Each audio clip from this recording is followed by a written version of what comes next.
543 सीटों पर सबसे ताजा और सबसे बड़ा सर्वे सामने आ रहा है। और भारत जोड़ो यात्रा का कांग्रेस को कितना फायदा मिलने वाला है, क्योंकि कांग्रेस 372 सीटों का टारगेट लेकर चल रही है। लेकिन जिस कार से लोकसभा चुनाव के नतीजों की अगर बात की जाए तो 2009 में कांग्रेस 206 सीटें, बीजेपी 116 सीटें। लेकिन 2014 में जहां मोदी के नेतृत्व में यहां बीजेपी चुनावी मैदान में थी, उस समय भारतीय जनता पार्टी ने पूर्ण बहुमत 282 सीटों पर जीत हासिल की। कांग्रेस 44 सीटों पर सिमट गई और 2019 में 303 सीटें भारतीय जनता पार्टी ने अपने दम पर, और एनडीए का आंकड़ा काफी आगे रहा था। करीब 350 से ज्यादा सीटें एनडीए के पक्ष में रही थी और 52 सीटों पर कांग्रेस सिमट गई थी। तो 543 सीटों की शुरुआत करते हैं सबसे पहले पश्चिम बंगाल से। अंत में आपको महा ओपिनियन पोल के आंकड़े दिखाएंगे कि आखिर यहां पर किसका पलड़ा भारी नजर आ रहा है, क्योंकि जिस कार के अब आंकड़े बन रहे हैं उसमें कहीं ना कहीं खलबली यहां पर देखने को मिल रही है। पश्चिम बंगाल की 42 लोकसभा सीटें आती हैं और यहां पर 2019 में यहां पर जो है टीएमसी ने यहां पर 22 सीटें हासिल की थी, बीजेपी ने यहां पर 18 सीटों पर जीत हासिल की थी।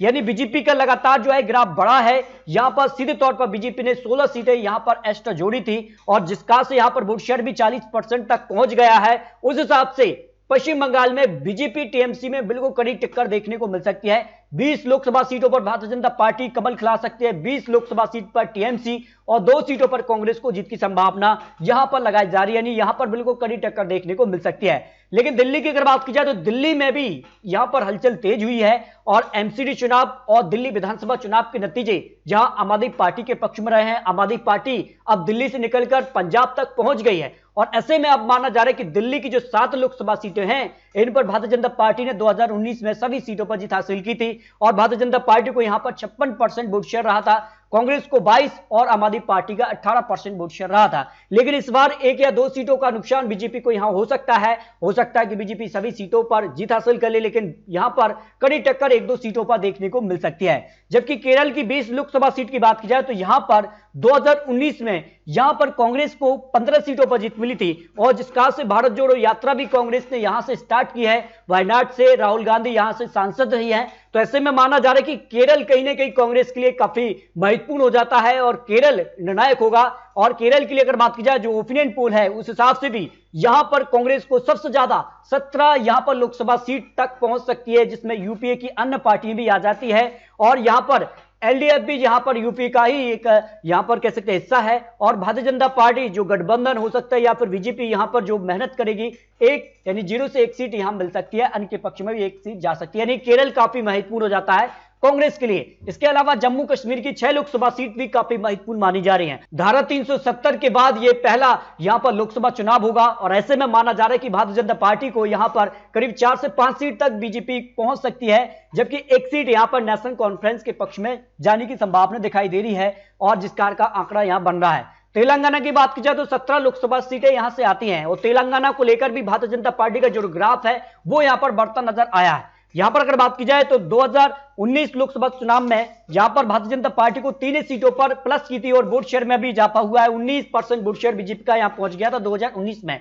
लेकिन हाल ही में जो विधानसभा चुनाव भी होने हैं और इसके अलावा जो यहां पर जो है हैदराबाद निकाय चुनाव रहा था उसमें भी भारतीय जनता पार्टी ने सबसे बड़ी पार्टी बनी थी और ऐसे में माना यह जा रहा है कि यहां पर बीजेपी को यहां पर कुछ सीटें प्लस हो सकती हैं। तो लोकसभा की करीब 0 से 8 सीट यानी 5 से 8 सीट भारतीय जनता पार्टी को तेलंगाना में मिल सकती हैं।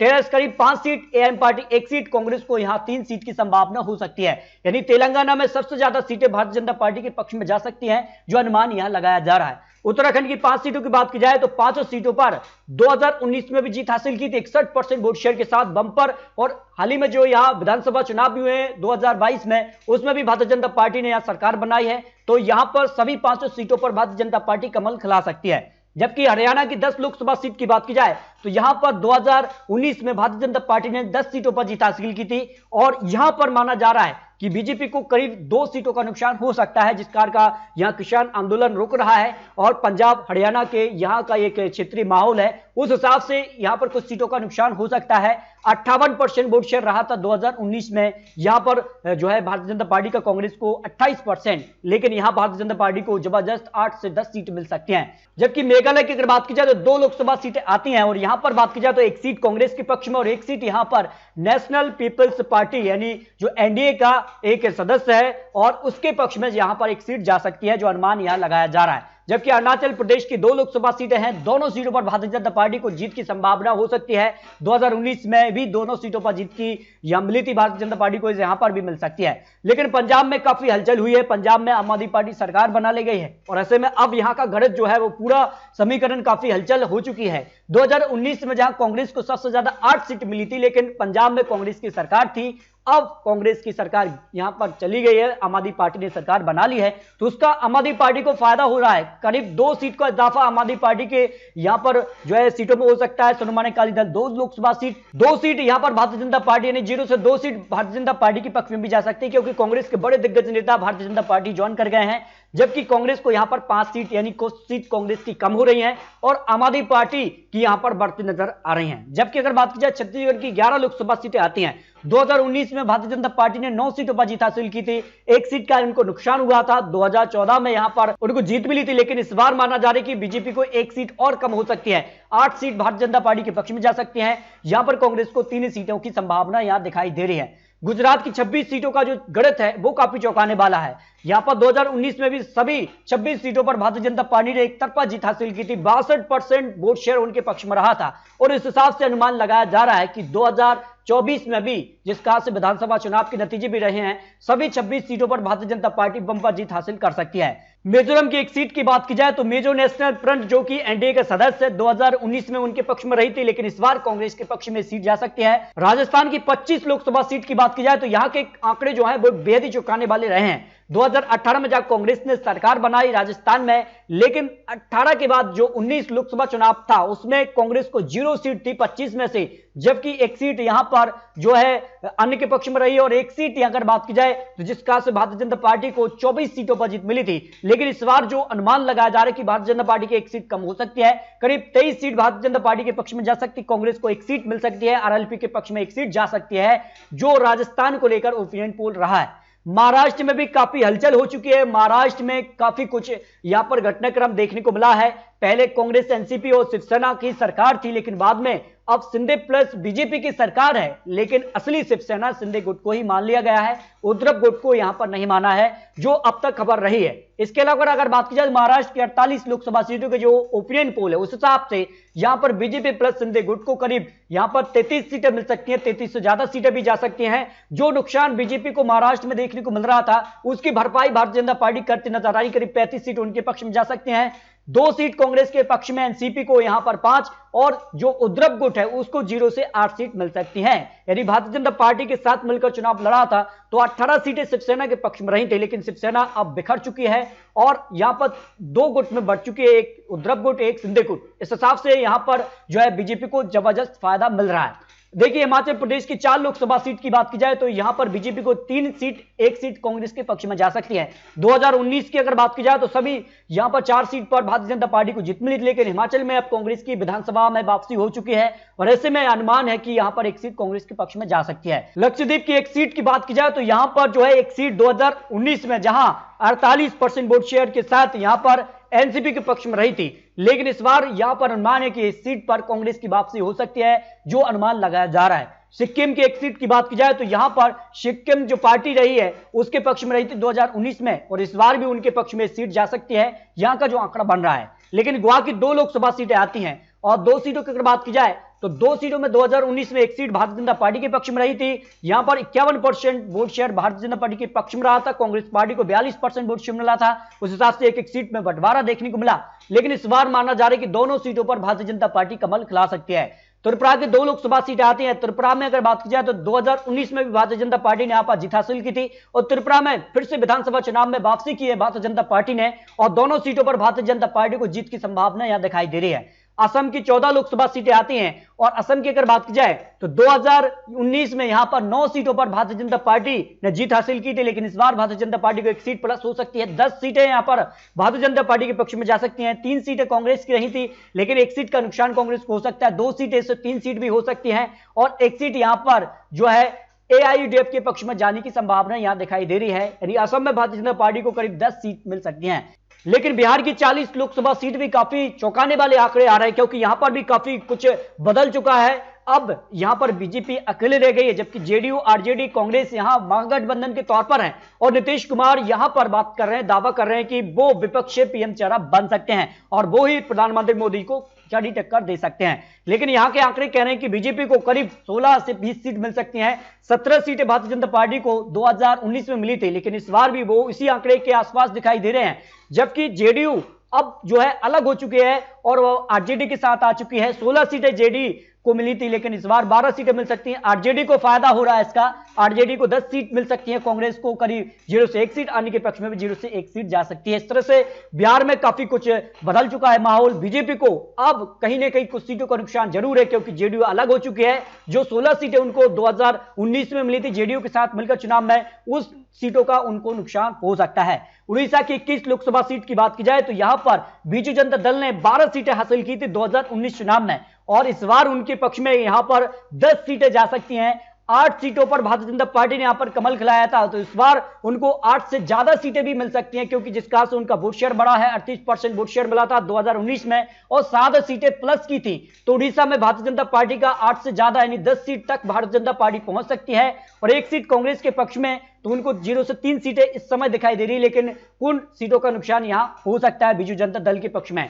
जबकि अंडमान निकोबार की 1 सीट की अगर बात की जाए तो इस सीट पर कांग्रेस को जीत मिली थी, लेकिन इस बार बदलाव भी हो सकता है, क्योंकि भारतीय जनता पार्टी को 2014 में सीट पर जीत मिली थी, 45% वोट शेयर रहा था। तो इस सीट पर कहीं ना कहीं बीजेपी का पलड़ा भारी हो सकता है। मणिपुर की 2 सीट की बात की जाए तो मणिपुर के लिए यहां पर जो है 2019 में 1 सीट यहां पर भारतीय जनता पार्टी के पक्ष में रही थी और 1 सीट यहां पर नागा पीपल्स फ्रंट के पक्ष में रही थी। और इस बार भी जो अनुमान लगाया जा रहा है उसमें यहां पर 1 सीट भारतीय जनता पार्टी के पक्ष में जा सकती है और 1 सीट कांग्रेस यहां पर नागा पीपल्स फ्रंट के पक्ष में जा सकती है। इस तरह से आंध्र प्रदेश की 25 लोकसभा सीट भी काफी चौंकाने वाले आंकड़े यहां से बनते हैं और यह काफी महत्वपूर्ण होता है हार जीत के लिए। और यहां पर 22 सीटें वाईएसआर कांग्रेस पार्टी के पक्ष में रही थी, 49% वोट शेयर रहा था। और यहां पर जो कि यहां पर यूपीए का एक हिस्सा है, जबकि अगर बात की जाए तो यहां पर 22 सीटें मिली थी, जबकि यहां पर बात की जाए तो टीडीपी के लिए यहां पर 3 सीटें मिल रही हैं। और हिसाब से अगर ओपिनियन पोल में बात की जाए तो भारतीय जनता पार्टी को 0 से 1 सीट, वाईएसआर को 20, टीडीपी को 3, कांग्रेस को 1 सीट मिल सकती है, जो आंध्र प्रदेश को लेकर ओपिनियन पोल के आंकड़े सामने आ रहे हैं। जबकि तमिलनाडु की अगर बात की जाए तो तमिलनाडु में यहां पर डीएमके और कांग्रेस का गठबंधन होता है, जबकि एआईडीएमके और बीजेपी का गठबंधन रहता है। लेकिन 2019 में यहां बड़ा उलटफेर देखने को मिला था, जो यहां पर एनडीए गठबंधन रहा था, जिसमें यहां पर एआईडीएमके और बीजेपी गठबंधन था, उसको 36 सीटों का नुकसान रहा था एनडीए गठबंधन को। यहां पर जो अनुमान था, यानी 2019 में बड़ा उलटफेर देखने को मिला था और ओपिनियन पोल 2024 के लिए जो अनुमान लगाया जा रहा है उसमें यहां पर बीजेपी प्लस को 0 से 1 सीट और उनके गठबंधन को 0 से 8 सीट मिल सकते हैं। और यहां पर यूपीए गठबंधन जो है वो डीएमके के साथ है, उसको 15 और कांग्रेस को 10, अन्य की बात की जाए तो 5 सीट अन्य के पक्ष में भी जा सकते हैं, जो अनुमान यहां लगाया जा रहा है। लेकिन सबसे महत्वपूर्ण माना जाता है उत्तर प्रदेश, और यह माना जाता है उत्तर प्रदेश से ही केंद्र को होकर रास्ता जाता है। उत्तर प्रदेश में जिसको ज्यादा बढ़त मिलती है, यह माना जाता है कि सरकार बनने के चांस उसके ज्यादा हो जाते हैं। और इसमें अगर बात की जाए तो भारतीय जनता पार्टी इस बार सभी 80 सीटों पर फोकस कर रही है और यह दावा कर रही है कि सभी 80 सीटों पर इस बार वो कमल खिलाने वाले हैं। लेकिन 2019 की अगर बात की जाए तो यहां पर महागठबंधन बना था, जहां पर समाजवादी पार्टी बीएसपी का महागठबंधन था। कांग्रेस अपने दम पर अलग चुनाव लड़ी थी, 1 सीट उनके पक्ष में रही थी, जो कि सोनिया गांधी ने 1 सीट जीती थी यहां पर, और 5 सीटें यहां पर समाजवादी पार्टी महागठबंधन के तौर पर जीती थी और बहुजन समाजवादी पार्टी ने यहां पर 10 सीटों पर जीत हासिल की थी। 2 सीटें जो कि एनडीए गठबंधन अपने दल ने जीती थी और भारतीय जनता पार्टी ने यहां पर 62 सीटों पर जीत हासिल की थी। इस हिसाब से भारतीय जनता पार्टी ने जिस कहा से विधानसभा चुनाव में भी बड़ी जीत हासिल की है, उस हिसाब से माना जा रहा है कि 70 सीटें भारतीय जनता पार्टी के पक्ष में जा सकती हैं। समाजवादी पार्टी को 8 सीट, यहां पर बीएसपी को 2 सीटें मिल सकती हैं। कांग्रेस यहां पर 0 सीट पर समझ सकती है, जो अनुमान हो सकता है। चंडीगढ़ की 1 सीट पर जो भारतीय जनता पार्टी के पक्ष में 2019 में भी रही थी, 50% वोट शेयर मिला था 2019 में, और इस बार भी माना जा रहा है कि भारतीय जनता पार्टी के पक्ष में सीट जा सकती है। कर्नाटक काफी महत्वपूर्ण है। कर्नाटक की 28 लोकसभा सीट में से अगर बात की जाए तो 2019 में भारतीय जनता पार्टी को 51% वोट शेयर के साथ 25 सीटों पर जीत हासिल हुई थी और इस बार भारतीय जनता पार्टी को 1-2 सीटों का नुकसान हो सकता है। करीब 20 से 22 सीट भारतीय जनता पार्टी को कर्नाटक में मिल सकती हैं। जेडीएस को 0 से 3 सीट, कांग्रेस को 0 से 5 सीट की संभावना यहां दिखाई दे रही है। मध्य प्रदेश की 29 लोकसभा सीट भी काफी महत्वपूर्ण हो जाती हैं और मध्य प्रदेश के लिए अगर बात की जाए तो करीब 2019 में यहां पर भारतीय जनता पार्टी को 28 लोकसभा सीटों पर जीत मिली थी और एक सीट केवल कमलनाथ ने बचा पाई थी, जो कि यहां पर बात की जाए। और यहां पर बाकी बड़े दिग्गज नेता यहां चुनाव हार गए थे, जिनमें ज्योतिरादित्य सिंधिया भी शामिल थे। और ऐसे में माना यह जा रहा है कि मध्य प्रदेश की 29 लोकसभा सीटों में से इस बार भारतीय जनता पार्टी को करीब 26 से ज्यादा सीटें मिल सकती हैं और यहां पर 2 सीटों पर कांग्रेस को जीत की संभावना यहां दिखाई दे रही है। मध्य प्रदेश में भारतीय जनता पार्टी का जो ग्राफ है वो यहां पर बरकरार रह सकता है। झारखंड की 14 लोकसभा सीट की बात की जाए तो यहां पर 2019 में भारतीय जनता पार्टी ने 11 सीटों पर जीत हासिल की थी, लेकिन यहां विधानसभा चुनाव में जेएमएम सरकार में है और इस कार से यहां पर हाल ही में जो चुनाव भी रहा था उसमें भी यहां पर काफी कड़ी टक्कर देखने को मिली थी। और यहां पर जो है भारतीय जनता पार्टी ने यहां पर एजेएसयू पार्टी एनडीए का जो सदस्य है उसको जीत मिली है, जो हाल ही में उपचुनाव रहा था। तो ऐसे में माना जा रहा है कि 9 से 10 सीट भारतीय जनता पार्टी को एक बार फिर से झारखंड में मिल सकती है। जेएमएम को 0 से 3 सीट, कांग्रेस को 0 से 2 सीटें मिलने की संभावना यहां पर ओपिनियन पोल ने लगाई है। तो इस तरह से अगर बात की जाए तो जो है यहां पर सभी यहां पर राज्यों के जो आंकड़े रहे हैं, जिनमें यहां पर 2019 और 2014 के आंकड़ों में तुलना की गई है, उस हिसाब से जो अनुमान लगाया जा रहा है और जो हाल ही में यहां पर जो है इंडिया टुडे ग्रुप ने भी सर्वे जारी किया, उसमें एनडीए को 43% वोट शेयर जा सकता है, यूपीए को 29% और इनके पक्ष में 28% वोट शेयर जा सकता है। उस हिसाब से अगर बात की जाए तो एनडीए को 298 सीटें मिल रही हैं, जबकि यूपीए की बात की जाए तो यूपीए 153 सीटें जा सकती हैं। इनकी बात की जाए तो अन्य के पक्ष में 92 सीट जाने की संभावना दिखाई दे रही है। यानी इस सर्वे के हिसाब से जो हाल ही का सर्वे रहा है उस हिसाब से एनडीए को फिर से बहुमत मिल रहा है, जो यहां पर कांग्रेस ने अपने अध्यक्ष भी बदल सके हैं, उसके बाद का ये सर्वे सामने आ रहा है।